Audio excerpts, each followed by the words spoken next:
한 마을에 미스터리한 철학가가 살고 있었습니다. 그 사람의 이름은 바로 앨리스였습니다. 앨리스는 항상 사람들에게 깊은 생각을 불러일으키는 질문을 던지곤 했습니다. 하지만 그날은 달랐습니다. 앨리스가 무언가 특별한 것을 준비하고 있었기 때문입니다. 그날은 마을 광장에서 열리는 큰 축제가 열리는 날이었습니다. 사람들은 모두 흥겨운 마음으로 축제를 즐기고 있었죠. 앨리스는 사람들 사이로 조용히 다가가더니 무대에 올라 아래를 바라보았습니다. 사랑하는 마을 사람들, 앨리스가 외쳤습니다. 오늘 저는 여러분에게 재미있는 이야기를 하나 나누려고 합니다. 이 이야기를 통해 여러분의 행동에 숨겨진 의도를 생각해보는 시간을 가지길 바랍니다. 사람들은 호기심을 느끼며 앨리스의 이야기로 귀를 기울였습니다. 옛날 옛적 어느 작은 마을에 두 명의 친구가 살고 있었습니다. 이들의 이름은 톰과 해리였습니다. 이들은 항상 모든 것을 함께 하며 즐거운 시간을 보내곤 했습니다. 그러던 어느 날 두 친구는 숲속 깊이 피어난 아름다운 꽃을 보게 되었습니다. 그 꽃을 보자 톰은 즉시 그 꽃을 꺾고 마을 사람들에게 선물해주고 싶었습니다. 반면 해리는 꽃이 피어난 본래의 자리를 존중하고 그대로 두어야 한다고 생각했죠. 두 친구는 뜨거운 논쟁을 벌였습니다. 톰은 이렇게 말했습니다. 이 꽃을 꺾고 다른 사람들과 그 아름다움을 나누고 싶어. 그리고 그들에게 기쁨을 주고 싶어. 해리는 대답했습니다. 아름다움을 즐기는 건 좋지. 하지만 이 꽃이 이곳에서 계속 자랄 수 있게 내버려 두면 더 많은 사람들이 자연 속에서 이 아름다움을 직접 볼 수 있지 않겠어? 이제 여러분께 질문을 드립니다. 앨리스가 말을 이었습니다. 여러분이라면 어떤 선택을 하시겠습니까? 중요한 건 이 질문의 답이 아니라 그 선택에 대한 여러분의 의도입니다. 사람들은 잠시 조용해졌습니다. 앨리스는 이어서 말했습니다. 앤스콤의 행위의 의도에 대한 철학적 사유는 바로 이런 순간들을 위해 존재합니다. 우리는 단순히 행동만을 볼 것이 아니라 그 행동의 뒤에 숨겨진 다양한 의도를 이해해야 합니다. 톰은 사람들에게 기쁨을 주려는 의도였고 해리는 자연을 보존하려는 의도였습니다. 그러므로 여러분이 내리는 모든 결정에는 다층적인 의도가 있을 수 있습니다. 그 의도를 이해하고 성찰하는 것이 중요한 이유입니다. 오늘의 축제가 끝난 후 여러분이 어떤 의도를 가지고 행동을 했는지 고민해보는 시간을 가지시길 바랍니다. 앨리스의 이야기는 사람들 마음속에 깊은 울림을 남겼습니다. 그리고 그날 이후로 사람들은 자신의 행동에 담긴 의도를 자주 성찰하게 되었습니다. 어떤 이는 톰처럼 사람들에게 즉각적인 기쁨을 주는 행동을 선택했고 어떤 이는 해리처럼 더 오래 지속될 수 있는 가치를 유지하는 선택을 했습니다.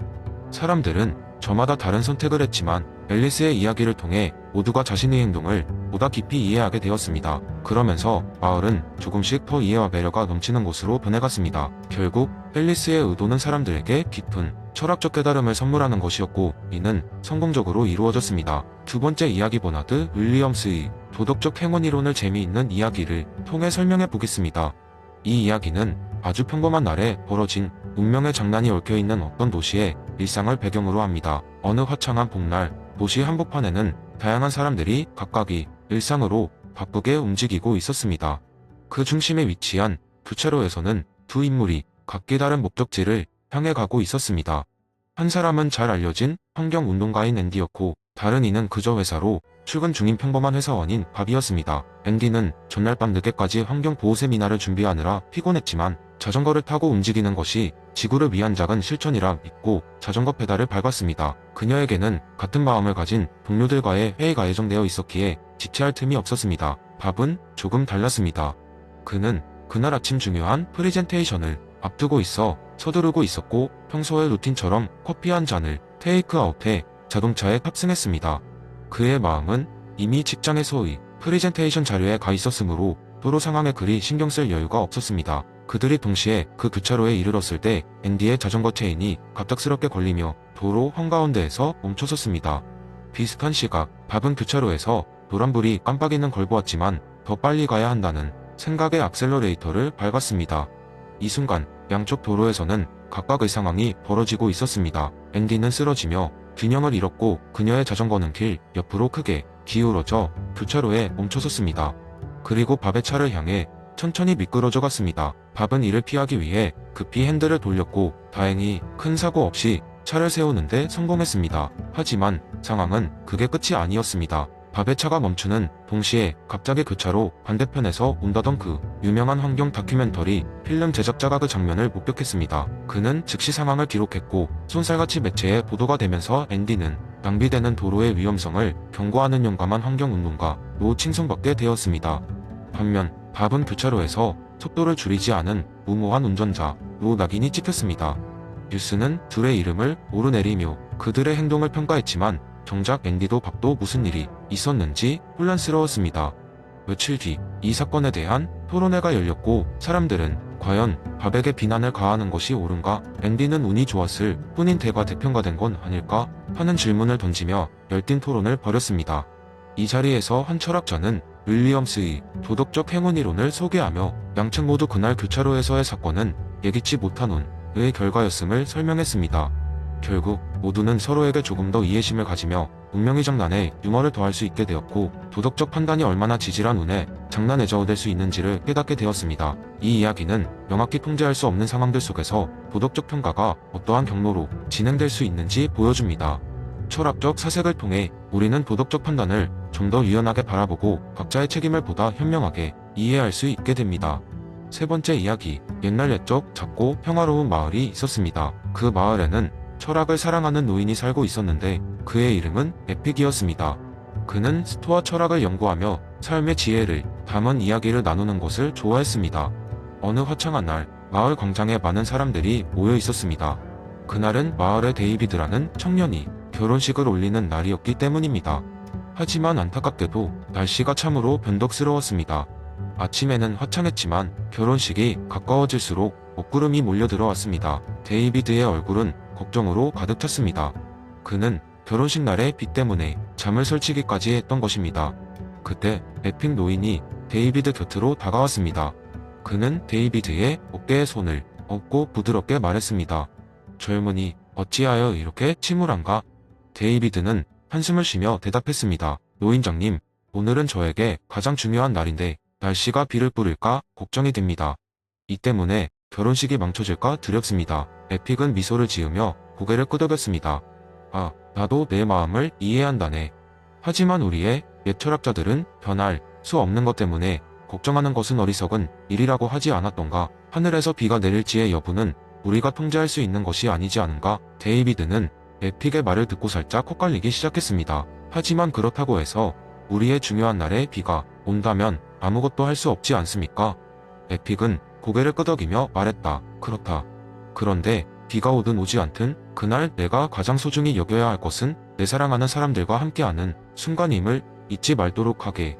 그것은 내가 통제할 수 있는 부분이네. 에픽의 이야기를 듣고 데이비드는 그제야 고개를 끄덕이며 미소를 지었습니다. 그는 통제할 수 없는 것에 대한 불안과 두려움을 내려놓기로 마음먹었습니다. 결혼식 당일 비가 오락가락했지만 데이비드와 그의 신부는 웃음과 사랑으로 가득 찬 시간을 보냈습니다. 비가 내릴 때면 그들은 우산을 펼쳐들고 춤을 추었고 햇빛이 비칠 때면 화려한 꽃들과 함께 사진을 찍었습니다. 결혼식이 끝난 후 사람들은 모두 에픽에게 감사 인사를 전했습니다. 장대한 이야기는 그 전례 없는 결혼식의 한 부분이 되었고 마을 사람들 사이에서는 중요한 것은 통제할 수 없는 것이 아니라 어떻게 그것을 받아들이느냐라는 말이 널리 퍼지게 되었습니다. 이렇게 에픽의 이야기 덕분에 사람들은 비록 날씨는 변덕스럽지만 내면의 평화와 행복은 스스로의 선택에 달려 있다는 것을 깨달았습니다. 그리하여 그날 이후로 마을에는 걱정보다는 기쁨과 감사가 넘쳐나게 되었습니다. 네 번째 이야기, 옛날 옛적 아테네의 외곽에 작은 마을이 있었고 그곳에는 모든 일에 진지하게 접근하는 청년 디오니소스가 살고 있었습니다.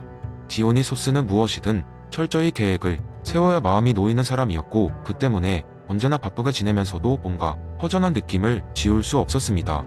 그러던 어느 날 그의 삶이 숨두리째 바뀌는 일이 일어났습니다. 디오니소스는 항상 명성을 얻고 싶었지만 마을 사람들은 그를 너무 진지한 사람이라고 불렀습니다. 이런 평판에 지친 디오니소스는 어느 날 모든 고민을 극복하고자 마을에서 지혜로운 노인으로 알려진 에피쿠로스를 찾아갔습니다. 에피쿠로스는 젊은 시절의 여행을 통해 다양한 삶의 방식을 경험한 뒤 자신의 철학을 통해 평온한 삶으로 돌아온 사람으로 유명했습니다. 디오니소스는 에피쿠로스를 만나 어떻게 하면 정말로 행복해질 수 있을까요? 라며 물었습니다. 에피쿠로스는 미소를 지으며 행복은 바로 지금 이 순간에 있을지도 모른다네. 디오니소스 먼저 쾌락의 의미를 제대로 이해하는 것이 중요하다고 생각하네. 라고 답했습니다. 에피쿠로스는 그에게 쾌락주의의 핵심을 설명하기 시작했습니다. 그는 말했습니다. 쾌락은 고통의 부재에 있다네. 지나친 쾌락 추구는 가끔 더 큰 고통을 가져오지만 진정한 쾌락은 단순하고 절제된 삶 속에서 피어날 수 있다네. 디오니소스는 반신반의했지만 할 일도 없고 무엇보다 에피쿠로스의 경험담에 흥미가 생겨 조언을 따르기로 했습니다. 먼저 에피쿠로스는 디오니소스에게 하루 종일 주어진 작은 일들을 천천히 그리고 즐기면서 하라고 제안했습니다. 그러면서 그는 아침에 일어나면 먼저 공기를 마시며 감사하라. 그리고 커피 한 잔을 마실 때 그 온기와 향을 음미하라. 점심때는 단순한 음식을 즐기고 일을 할 때는 그 순간에 집중해보게. 라고 덧붙였습니다. 몇 주 후 디오니소스는 마을 시장에서 청량 음료를 한 모금 마시며 무심코 주변을 둘러보았습니다. 그는 태양의 따스함, 사람들의 웃음소리, 그리고 시장의 활기를 새삼스레 느꼈습니다. 그는 예상치 못하게 행복감을 느꼈고 그 순간을 놓치고 싶지 않았습니다. 미소가 그의 얼굴에 번지면서 디오니소스는 쾌락이 단지 화려한 축제나 대단한 일이 아니라 바로 이러한 작은 순간들에 있다는 것을 깨달았습니다. 이제 디오니소스는 사람들 사이에서 너무 진지한 사람이 아니라 행복을 발견한 사람으로 불리게 되었습니다. 그는 더 이상 모든 것을 완벽하게 계획하지 않았고 때때로 자신을 위한 작은 즐거움을 누릴 줄 아는 사람이 되었습니다. 그렇게 그는 에피쿠로스가 말했던 진정한 쾌락과 아타락시아 즉 마음의 평온을 경험하게 되었습니다. 이로써 디오니소스는 주변 사람들에게 마음을 비워 늘 지금 이 순간의 작은 기쁨을 찾아보고 과한 욕심을 줄이며 단순하게 사는 법을 몸소 보여주었습니다. 이는 마을 사람들 사이에서 새로운 활력소가 되었고 결국 마을 전체가 더 행복한 곳으로 바뀌게 되었습니다. 에피쿠로스의 철학은 디오니소스를 통해 마을 전체로 퍼져 그들은 적어도 하루에 한 번씩 태양 아래 나가 그 순간에 감사했고 그로 인해 작은 쾌락과 평온을 만끽하게 되었습니다. 그리고 디오니소스는 그들의 변화를 보면서 마음속 깊은 곳에서 진정한 행복을 느꼈습니다.